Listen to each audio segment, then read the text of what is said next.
Hola, ¿qué hace? Soy Eric y hoy les traigo un nuevo capítulo de No Soy un Héroe. Le doy gracias a AnimeBot02 por el permiso de subir este fic. Sin más que decir, comenzamos. En lo profundo del corazón. Y recuerden, Naruto y sus personajes son propiedad de Kishimoto Sensei. Konoha, 6 meses después de la pelea en el país de los ríos. Definitivamente, no, inclinó la balanza Yashiryu-ga, para sorpresa de varios, en contra de la medida que se puso a votación. Habían pasado 6 meses desde que Naruto había peleado contra la Jinchuriki del Nibi y ahora eran de dominio público, dos datos sumamente importantes y que estaban amenazando por cambiar el equilibrio de las naciones elementales. Por un lado, Kumo había perdido uno de sus Biju de tal forma que era un juego legal para cualquiera hacerse de él y por otro lado, estaba la cuestión de que Tetsujin era una amenaza aún mayor de la que se tenía pensado. Una cosa era que pudiera pelear contra tipejos como Raiga y Hon Hon, ambos criminales rango A, otra muy distante que pudiera derrotar fácil, de acuerdo a los informes de Jiraiya, contra una Kunoichi clasificación S apenas, que además era una Jinchuriki que podía controlar totalmente el poder de su Biju. Y como ambos cuestiones eran preocupantes, Danzo había sugerido entrar de forma ilegal al país de los ríos con un equipo de sellado que estuviera alerta para sellar al Nibi y mandar otro equipo al país de la luna llena y así, robar los planos de uno de esos armatoste y barra o a uno de ellos y empezar a producirlos en masa. Una gran parte de los líderes de clan y los representantes de los veteranos de guerra y gente sin clan que tenían representantes en el Consejo Shinobi estaban de acuerdo con el halcón de guerra, por lo que tras oír los argumentos de todos, Minato decidió pedir una votación, una que Yashi puso del lado que estaba en contra de esas decisiones y era algo que Minato podía entender. Hacerlo podría hacer que una cuarta guerra mundial y Shinobi estalle, ya sea porque el país de los ríos fuera atacado por varias aldeas al mismo tiempo y eso la hiciera campo fértil para sacar los rencores de la guerra anterior a flote o porque Sherezade no se tomaría a bien las cosas. Hasta ahora solo vieron a un solo Tetsujin, y hasta donde sabían todos, podían ser 36, con habilidades que iban del rango Genin al ninja clasificatoria S, si lo ocurrido en ese país era una indicación. Simplemente, era una situación que los iba a considerar como idiotas, lo que sería en sí mismo suicida, porque dudaban que el daimyo los apoyará.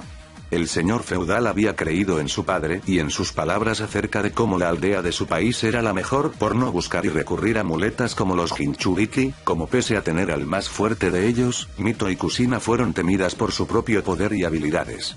No veían a su señora apoyando una acción y menos dos, que contradecían aquello en lo que supuestamente había estado haciendo la aldea. De ahí que se explique también, por qué le aplicó serios recortes al presupuesto como castigo por las acciones de Hiruzen que Minato tuvo que informar a su daimyo, además de convencerlo de no decir nada que empeorara la situación de vergüenza, pues los errores de Hiruzen eran de su padre y suyos. Lo que funcionó más o menos, ambos Hokages sabían que desde ahora, la relación entre Konoha y la capital serían sumamente tensas. Sin embargo, llamó el Sandaime la atención de los ahí presente, creo que lo mejor para la seguridad de la aldea sería saber a cabalidad los planes de la Leona Roja. Dada su bien sabida antipatía por el sistema Shinobi, no dudo que ella intente socavarlo mediante alguna estrategia que deberíamos evitar a toda costa que llegue a término. ¿Y cuál sugiere que sea la mejor manera de lograr eso?, preguntó sumamente interesado Shikaku Nara. Supongo que deberíamos asesinar a su protegido, el tal Barai Chusai, fue contundente el Sandaime. Y yo agregaría a la Leona Roja en la ecuación, intentó Danzo hacer que también aceptarán su petición, corta la cabeza de la serpiente y el cuerpo caerá irremediablemente. ¿Saben que tiene hijos?, preguntó algo aprensivo el Nara y agregó, esa idea, ambas de hecho son sumamente malas. De acuerdo a los datos que tenemos, se necesita un shinobi nivel Sannin, mínimo, para asesinar a Chusai, ya que Tetsujin es su guardaespaldas, a eso sumen el hecho de que Sherezada y su familia tienen una de las mejores guardianos shinobi a su cargo y las llamadas armas de fuego han potenciado mucho el poder del ejército. No sería nada fácil, aunque hagamos ambos atentados al mismo tiempo, garantizar que haríamos 2 bajas críticas a su plan. Más aún, el líder de los Nara arrojó un catálogo que su esposa había traído consigo, de una boutique que abriría pronto en la capital, su plan ya está dando resultados. Primero Minato, luego Danzo y finalmente, Hiruzen revisaron el catálogo y todos palidecieron al entender el subtexto del mismo. ¿Qué tiene ese catálogo de especial?, preguntó algún líder de un clan de poca monta. Hay productos que se anuncian ahí, que vienen de los continentes insular y del Gran Este, respondió el Nara. Eso quiere decir que esos continentes saben que ya existe, además de la barrera geográfica, una oposición al sistema Shinobi, más allá del que sus recursos humanos tienen a disposición. No duden que una o más naciones, además de Molmol en el continente insular, imiten a Sherezada y terminen lo que ella inició y lo traigan de regreso. Te estás dando por vencido, le acusó duramente Danzo, típico del clan de perezosos. Estoy siendo realistas, se encogió de hombros el Nara, se los advertí en su momento, no era contundente la evidencia de que Saladino estaba apoyando a esos insurgentes, que asesinarlo era una mala idea, debido a las represalias que esa mujer podría oponernos. A todo esto. Se los dije, sonrió burlón, como pocas veces en su vida. Eso estaba de más, Tebane, le encargó Kusina. Podría ser, admitió el líder de los Nara, pero no solo era mío, también lo era de mi padre. No matamos feudales porque eso acarrearía muchos problemas a nuestro modo de vida, eso debió ser siempre sin excepciones. Tuvo un leve lapso de mezquindad el Nara y añadió, como ocurrió conmigo, pasó con mi padre. Él le dijo, se dirige al Sandaime, que lo que la luna llena hacía, algo de lo que las pruebas daban total certeza, era que el apoyo que dio a los países de los ríos y las olas, era ayuda humanitaria. Temieron que ayudará al país de la cascada o al de la lluvia y asesinaron a los padres de Sherezada como precaución, con el argumento de que no eran una nación elemental para la mayoría y que eran una amenaza potencial, y aquí está la respuesta del universo, una profecía autocumplida. Y con la votación, se dejó muy claro que era una mala idea, intentar agregar al Nebi a la aldea y también y obviamente, intentar asesinar a Sherezade y a Chusei. Calles de la aldea, al mismo tiempo. Una niña de 8 años de ojos y cabello castaño peinado en 2 rodetes y que usa un kipao blanco está jugando con 2 de sus amiguitos. El nombre de la niña es Tenten, que es hija de un herrero especialista en armas y de una experta maestra de orfebrería. Mientras juega, ve una conmoción y su corazón salta con júbilo en su pecho al ver la causa de esta, pues se trata de su ídolo, la Sanin Tsunade. Tenten va a entrar el año que viene a la Academia Shinobi, debido a que ha estudiado en casa lo necesario para pasar el examen teórico de la mayoría de las enseñanzas que la escuela imparte a los alumnos no Shinobi que van a ingresar, por lo que sabe de sobra todo lo que hay que saber de los Hokage anteriores y el actual, y claro está, la historia de su ídolo, la Sanin Tsunade. ¿Por qué idolatrar a alguien como Tsunade y no a su sensei o a los otros Sanin, a la esposa del Hokage o al Yondaime? Le preguntaron algunos de sus amigos, a lo que ella siempre respondía, que era porque la Senju era especial. La mayoría de los shinobi, eran seres humanos entrenados para un objetivo y solo uno, cegar vidas. No había duda que incluso Tsunade era capaz de hacer eso, pero ella era más que eso. Era una sanadora. Algo que los otros que le mencionaban que posiblemente eran dignos de la misma o mayor admiración, no eran. Claro está, sabía que la otra Sanin, Orochimaru, era experta en investigación biológica, pero médica PFFF, esa vieja bruja daba la misma confianza para que ella se dejara auscultar, que la que le daría cualquier borracho de mierda a un cantinero para que le cuide un rato el bar. Y no hablemos del otro Sanin que su mamá odiaba por escribir esos libros de pasta naranja que su papá leía a escondidas de ella, sobre el actual matrimonio Kage. Tenten había oído el rumor de que ellos dejaron a su hijo mayor en la aldea para poder estar con su hija y regresaron porque se necesitaban de nuevo. Está de más el por qué no podía admirar a alguien así. Pero mientras la niña veía con admiración a la Ojimiel, que estaba en compañía de su fiel asistente, esta pudo ver la súbita mueca de desagrado de su sensei, cuando esta posó su vista en dirección a un grupo de niños, el grupo donde precisamente, Tenten estaba. Y aunque Shizune Kato desconocía el motivo de ello, Tsunade estaba sumamente enojada. Hace 7 años, oficina Kage. ¿Con qué derecho hizo eso? Entró como una tromba enfurecida Tsunade a la oficina Sesu Sensei, 2 semanas después de que Naruto había sido abandonado por sus padres. Tsunade había regresado en silencio, por medio de un pasaje oculto en la antigua residencia del clan Senju, y lo había hecho así, debido a que tenía la firme intención de cometer un asesinato o 2, debido a la gravedad de lo que se enteró, que había sido... Verán, antes de ser una mujer amargada y resentida, cuando todavía tenía sueños y aspiraciones, había mandado a congelar varios de sus óvulos, en la esperanza de que ella algún día sería madre con su amado Dan. La razón de hacerlo así, era que ella tenía una rara condición médica que dificultaba un poco la concepción, a menos que fuera por inseminación artificial, por lo que, con la esperanza de un mundo mejor, mandó congelar un buen número de sus óvulos, antes de que la tragedia golpeara su vida. y acababa de recibir de parte de una tal Nemu Kurotsuki, una notificación de que hacían falta algunos de sus óvulos. Así que ella volvió y cazó y torturó metódicamente a todos y cada uno de los que estaban involucrados en el asunto y le revelaron la verdad, de cómo el Sandaime había dado la autorización para inseminar a una mujer, con un óvulo de ella y de un Uzumaki, que a saber cómo se había conseguido y nada más. Por ello la mujer Senju estaba ahí, viendo al hombre que estaba fumando tranquilamente su pipa, ignorando el aura sumamente asesina de su alumna. Por la aldea, ¿por qué más?, contestó Hiruzen con demasiada calma, para el gusto de la Sanin. ¿Por la aldea?, preguntó furiosa y sumamente indignada, ¿cómo se atreve a decir semejante disparate? Eres la última Senju de la aldea y aunque a ti parece no importarle ese hecho, yo tengo muy presente que el clan de mi sensei fundador de la aldea, solo tiene a un miembro de su clan, uno que se negó a dejar más integrantes de él.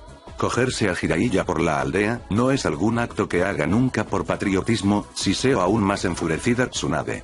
No pensaba en ello, volvió a darle una calada a su pipa el viejo, dejaste unos 30 óvulos, para unas posibles, 5 inseminaciones exitosas, bien pudiste dejarme criar a esos posibles miembros de tu clan, pero no, te has mantenido amargada y resentida por la muerte de Dan y Nawa.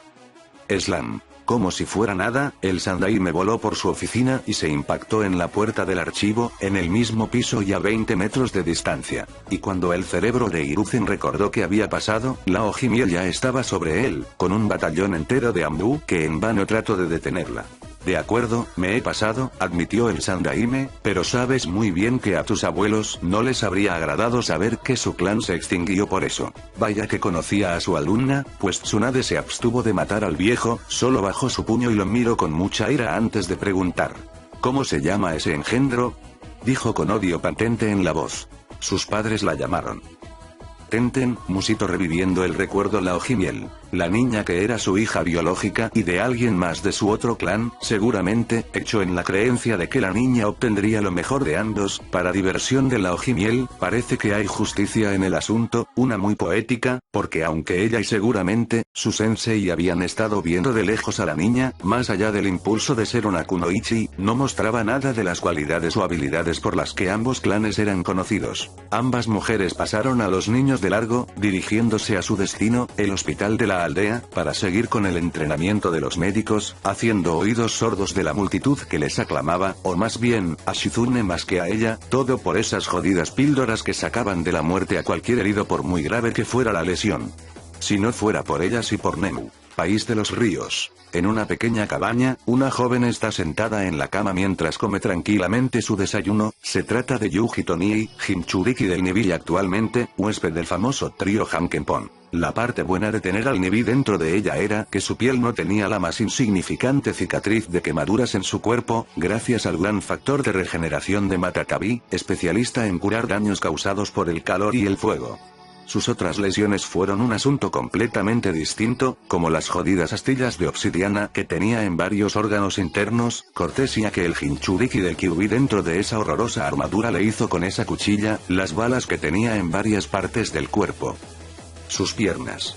No pudo sentir sus piernas Ryoko y Natsu, que eran los únicos en la casa en lo que Shiro, Riki y sus hijos hacían las compras en el mercado cercano, oyeron el desgarrador grito de miedo y angustia de su paciente que por fin, despertó tras estar en coma inducido por 6 largos meses. Cierto que su prodigiosa recuperación hizo posible que sobreviviera, pero las secuelas que tenía, esas tuvieron que ser atendidas de a poco. Una vez que sanó lo suficiente, la médico del grupo le hizo una cirugía exploratoria a la joven, cuidando que el sello que contenía a la gata no se rompería, haciendo un catálogo de lo que Tetsujin le había hecho. Que fue mucho, hasta parecía que si no la mataba, quería dejarla sumamente aterrorizada de él, algo que ella creía que sería el caso, dado lo ocurrido. A lo largo de los meses, Riki con ayuda de Natsu, estuvo haciendo varias cirugías en la joven, dentro de la cabaña para evitar que alguien sospechara de que estaba viva, primero, arreglando su diafragma que había cicatrizado mal, luego de recibir un feo corte del matadragones, seguida de una cirugía para sacarle las lajas de obsidiana, algunas de las cuales al dar en huesos, se convirtieron en pedazos más chicos que estaban siendo rodeadas por tejido. También tuvo que sacarle varias de las llamadas balas, excepto un par, por lo peligroso de la operación, necesitando el permiso de la joven para hacerlo, una en su columna, que había hecho que los nervios y discos de ella se inflamaran y posiblemente bloquearan la sensación de las piernas, y la otra muy cerca de la puerta de la muerte, por lo que el más mínimo error, la joven no lo contaría. Y aunque Ricky podía contener al Nibi usando sus cadenas de adamantina, lo mejor sería que la joven pudiera dar su opinión sobre el asunto. No siento mis piernas, volvió a gritar aterrada la joven, por varios factores, entre ellos, despertar en un lugar extraño. Cálmate de una puta vez, gritó Matakabi, haciendo que su amiga dejara de gritar.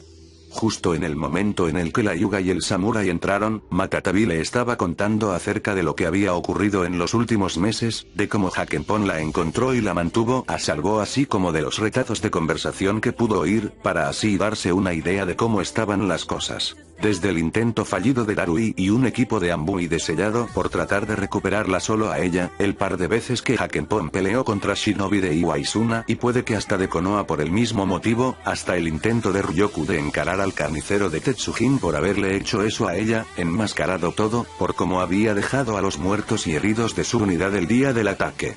Sí, Matakabi le informó que ellos la tenían escondida de Kumo y del país de los ríos, debido a que un país la quería matar por inútil, el otro seguramente lo haría por el daño que intentó infligir en las instalaciones de la nación. Por lo que, al verla los residentes de la cabaña, aunque no sabían todo lo que la llevó a ese estado, verla llorando amargamente, intuían que el Biju dentro de ella, seguramente habría explicado algunas cosas. No dejen que él me encuentre, murmuró aterrada la rubia, para desconcierto de Natsu y Ryoku, no dejen que me atrape. ¿Quién? Quiso saber Natsu. Tetsujin, dijo con mucho miedo la Jinchuriki, tanto en su voz como en su rostro, si sabe que estoy viva, él vendrá a matarme. Natsu solo la abrazó, lo que hizo que la joven rompiera a llorar de forma inconsolable, todo ante la mirada de Ryoku. Si tenía una ligera duda de que la Hyuga tuviera algún rencor contra ella, por ser de Kumo, ese rencor había desaparecido, porque en cierto modo, Natsu mejor que nadie de los que estaban ahí, sabía lo que era vivir con el estrés postraumático, de ahí que ella estuviera consolando a la rubia de Kumo, diciéndole las palabras que en su momento Shirode dijo a ella y que Natsu no creyó que nuevamente tendrían un significado. Tranquila, todo estará bien.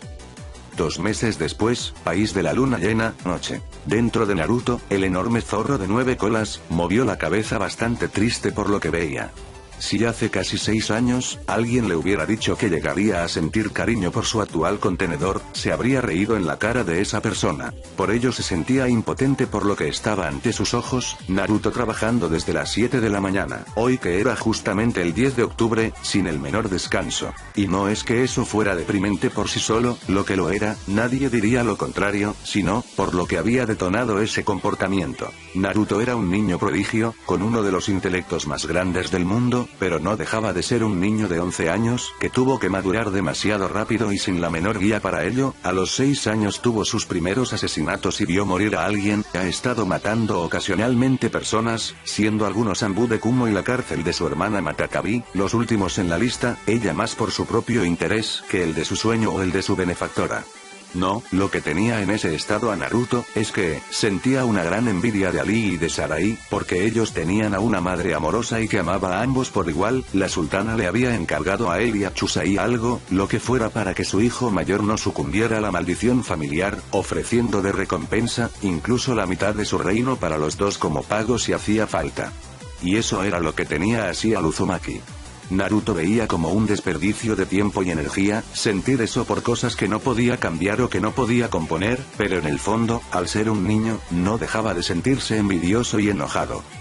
Sentía envidia de los príncipes por no tener una madre como esa que seguramente, si habría regresado por él o no se habría ido, se sentía enojado con sus padres biológicos, por haberlo tirado como una herramienta inservible y que de acuerdo a la inteligencia que Najeru había reunido, estúpidamente creían que él los recibiría con los brazos abiertos, como si todo su sufrimiento no hubiera sido nada. Y por ello, se alejó de la visita de Jardín Imperial, donde madre e hijos estaban jugando, sintiendo envidia y odio hacia ellos, por tener aquello que no tenía.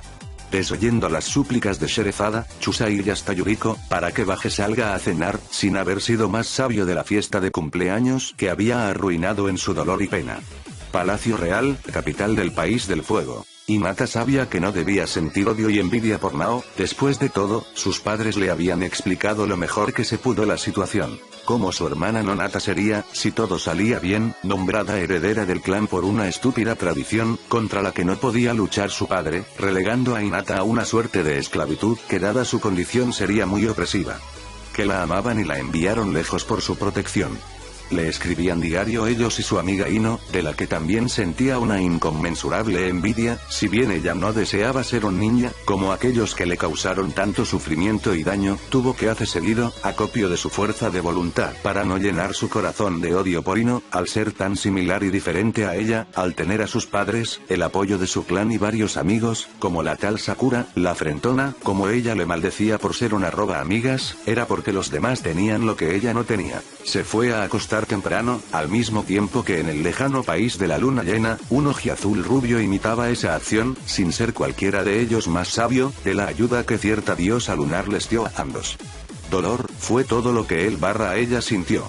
Era todo lo que había conocido la mayor parte de su vida / la última parte de su vida, dolor físico y mental. El dolor de la pérdida. El dolor de las heridas. El dolor de perder seres queridos. Todas las formas de dolor, una tras otra, lo / la asaltaron. Entonces, ¿por qué seguir viviendo? Esa fue la pregunta que se hizo bajo la nueva ola de dolor que se desataba en su cuerpo a manos de esta figura oscura. Un rayo de la punta de los dedos arremetió contra él / ella. Los gritos de esta entidad oscura parecían sacudir la galaxia con el chillido y la diatriba de este monstruo. No sabía por qué este monstruo lo estaba atacando. Todo lo que sabía era que había algo por ahí que valía la pena soportar este sufrimiento y la agonía que su cuerpo soportaba, porque a pesar de todo este dolor que desencadenó sobre su cuerpo este monstruo, había una mota de luz en medio de esa oscuridad en su vida. 3 motas. Mellizos. Y él / ella. Ellos estaban ahí. Esperándole, llamándole. Luces que no era digno / digna de tocar o mirar, pero que de todos modos le dieron la bienvenida mientras le susurraban. Aguanta, aguanta todo esto por nosotros. Por tu esposo / esposa tienes la fuerza, tienes el poder, úsalo. Naruto / Hinata se despertó bañado / bañada de sudor en su cama, y sintió que su mente estaba nublada, al recordar las imágenes del sueño, no, esa horrenda pesadilla y se estremeció al recordar la sensación de un dolor inimaginable que le recorrió el cuerpo. ¿Fue real? ¿Algún tipo de visión? ¿Cuál fue esta sensación que sintió cuando sintió que el dolor del sueño pertenecía a otra persona y a él / ella al mismo tiempo? No tenía la menor idea de por qué tuvo ese sueño y no lo tendría hasta varios años en el futuro. Lo que sí sabía, es que, deseaba ver esos rayos de luz, porque valía la pena lo que estaba sufriendo, ellos valían la pena. Omake, Suna, mañana. Se los dije, él no era de fiar. Miró con aire triunfal a sus hermanos, uno de cabello negro y ojos del mismo color y a una rubia de hermosos ojos esmeralda, siendo el que dijo estas palabras, un niño de cabello rojo y ojos color turquesa. Pero... ¿era nuestro tío?, replicó débilmente la pequeña. ¿Era realmente necesario matarlo? Si el tío Yasamaru quiso matar a Gaara, no nos veía como familia, racionaliza el niño, que de hecho, era el mayor de los hermanos. Sé que duele Temari, pero como dijo Gaara, los sacrificios deben hacerse, ¿era Gaara o el tío? Temari solo contiene el llanto, ya que solo la vieja chilló y su tío los habían visto como niños y no como los honorables hijos del Kazekage, bueno, al menos a 2 de ellos. Ella sinceramente creía que podían convertir a su tío, a su tiempo, a su causa. Después de todo, él también tenía la misma sangre que ellos y que su madre. Los hermanos Sabaku eran hijos de la anterior Jinchuriki de Shukaku, el demonio de la arena, una hermosa y poderosa kunoichi llamada Karura, y del hermano menor del Sandaime Kazekage, raza del polvo dorado, quien se había casado con ella, con la esperanza de poder aumentar su linaje, sumando las habilidades de control de arena, a las suyas de control de metal, oro para ser más específico. Si hubo amor entre ambos, es algo que los 3 niños dudaban, ya que el padre solo vio como fracasos, al no heredar ninguna de sus habilidades. ¿Qué raza supiera? Ahora, ¿recuerdan lo que mencioné acerca de que Shukaku en alguna etapa de su vida, vivió de hecho, felizmente casado? Adivinen quiénes eran sus descendientes.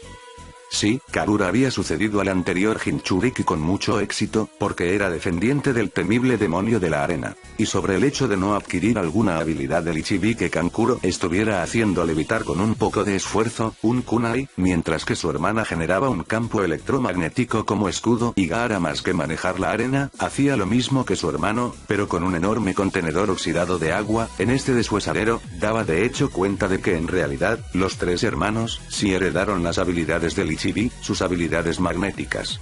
Una vez que nos fortalezcamos lo suficiente, iniciaremos con nuestro movimiento, sonrió de forma sádica el menor de los hermanos Sabaku, probaremos nuestra existencia, que los Jinchuriki y los que poseen una línea de sangre, somos el futuro de la raza humana. Temari y Kankuro asintieron de acuerdo, los humanos normales habían estado tratando de controlar o de exterminar a aquellos que eran superiores a ellos, su madre era uno de muchos ejemplos o la guerra civil en Kiri, si los rumores que escucharon eran ciertos.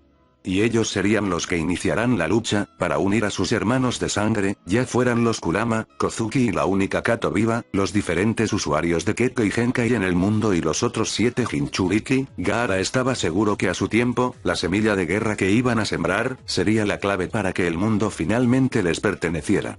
¿Puedes salir ahora, Matsuri? Suavizó su expresión el pelirrojo. La joven que era la reencarnación de su madre, salió al encuentro de los hermanos de la arena. ¿Cómo es que estas cosas pasaban? No iban a escamotear la cuestión, Karura había prometido estar en cuerpo y alma con ellos y que tras la muerte de ella, el día que su hermano nació, era de hecho enternecedor, que la pequeña Matsuri naciera un año después. Tras detectar a el Ichibi, quien por encima de todo realmente valoraba a los suyos, que esa niña era la reencarnación de su madre, por medio de electromagnetismo, habían logrado despertar parcialmente las memorias de la niña, de ahí que aunque Matsuri no fuera Karura, desde cierto punto de vista, ella apoyaría incondicionalmente los planes de su familia.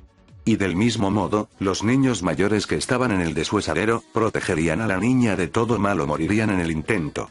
El imbécil de Rasa está buscando a los tres, anunció la niña, el clon de arena que dejó Gaara ha engañado a Rasa, pero aún así, está buscándolos a ustedes dos, dijo dirigiéndose a Temari y Kankuro, teme que Gaara los encuentre y los mate en un delirio psicótico como el que tuvo hace años, cuando el zoquete de Yasamaru trató de matarlo esa noche. Veo, asintió el Jinchuriki del Ichibi, será mejor que regresemos con cuidado y sigamos con el plan por separado, una vez que las cosas sean favorables, esta aldea no sabrá que la golpeó. Todos asintieron de acuerdo con su líder, primero Suna y luego el mundo, todos sabrían de la desesperación de enfrentar al Homo superior. Fuera quien fuera que intentara detenerlos.